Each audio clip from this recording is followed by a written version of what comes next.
like what we might be getting, Zyrene, going into Champion Select number 2. Lucian banned away again. And there's just so much respect here as well. Uzi was talking about, even though he's the defending champion, he's talking about how he respected Prey and how he saw the way he had performed previously. If you go back to, I believe, 2013, that All-Star event where we had the 2-on-2s, Prey won the 2-on-2s alongside Madlife back in the day, the bottom lane. Old school. We're going back 4 years at this point, but we're seeing these guys have kind of 1v1 and 2v2 championships under their belt, and they're hungry to get that next one here. Uzi with the ban onto the Draven yet again. Misfortune also going to be taken off the table, so you've got 3 out of 3 bans the same so far. Not necessarily in the same order, I believe, but still same champions. Azir, another ban matching up.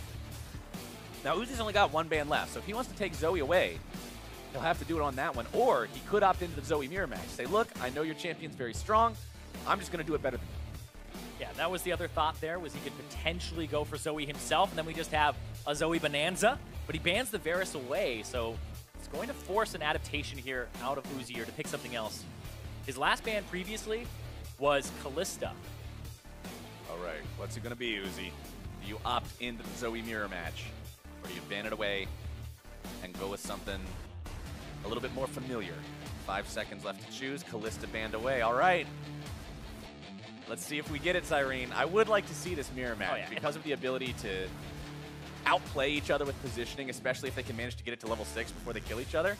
That'll be a lot of fun. Yeah, if I'm Prey, I'm locking in Zoe 100%. I already won with it. I wouldn't have to show another strategy if I win here and make the finals. And if I'm Uzi, I gotta be thinking, is my Zoe better? Is there something that counters it? Right. Win here and same thing, thinking I will just do better at this than you can. Prey still hovering the Zoe, not locking it in. I like how he's not locking it in because he's not giving away, oh, I'm just going to play the same thing as last time. If you insta-lock as soon as bans are over and your champion from last time is left open, it could imply that. Okay. There it is. All right, no mirror match. It is going to be Zoe versus Syndra this time around. Last time we had Mage versus AD carry. This time, Mage versus Mage. Still a lot of skill shots. Still a lot of outplay potential. I really wonder what the thought process is here for Uzi, not banning away the Zoe, and I think he can deal with it. A lot of pride there, and we'll see if he can make it go to a game 3, or if Prey is on his way to the finals. Summoner spells still the same, at least right now, between these two. Exhaust and Barrier for both.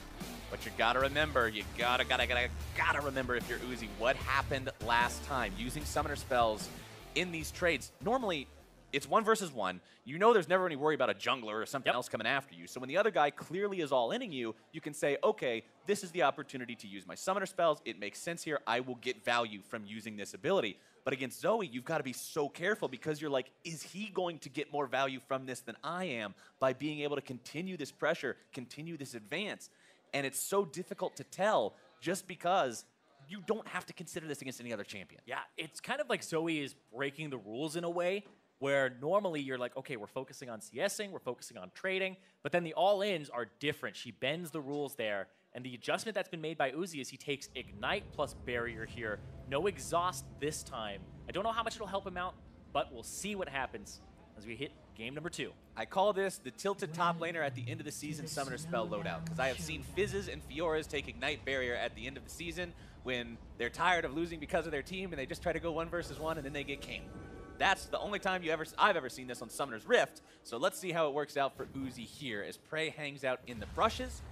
Wants to see if maybe he can get an early Paddle Star, but you don't want to do it too early. See, that's the trick, Zyrene.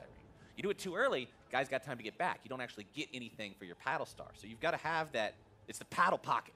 You got to hit the Paddle Star right in that time pocket where the minions are just arriving, and you end up costing Uzi a potion. Can Prey find the paddle pocket? He's just dancing right now. Hold on. Paddle pocket. Nope, get back in the bush. Nope, okay. You were saying? Okay, he did not find the paddle pocket. Where the minions are colliding, we are here. Oh, okay. Nope. Nothing quite. I respect the fact that he went for it instead of just flinging it into the minions. Yeah, it's definitely harder to find the paddle pocket when you don't have an R to increase your distance or your stun or your sleep, I guess, to keep the person in one spot.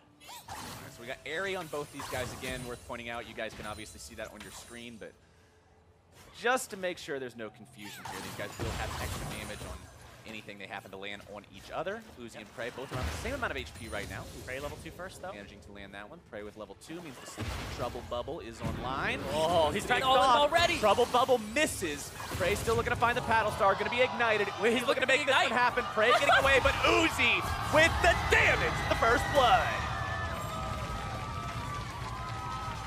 That was an all-in there that went haywire. It looked like he actually barriered late on Prey's side. I'll have to see that again here because that was so fast. The level 2 all-in, he couldn't find the Ignite on the ground. He's looking for it all over. We'll see this one more time here. Uzi all right.